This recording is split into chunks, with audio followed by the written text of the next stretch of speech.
Itong vitamins guys. Collagen, vitamin C. Check natin guys. Shout out Sir David. Ito na yung vitamin C. With collagen. Kasi vitamin C lang yung papabili niya sa akin. Sabi ko ito iniinom ko kasi nga pati sa balat kulay pink siya gaganda yung ano mo. Yung balat mo.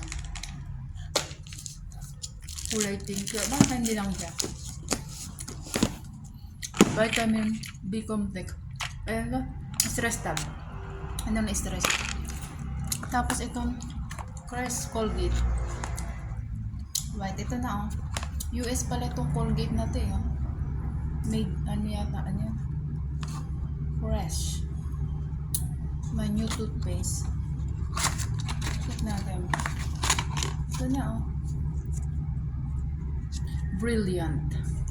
Naging brilliant.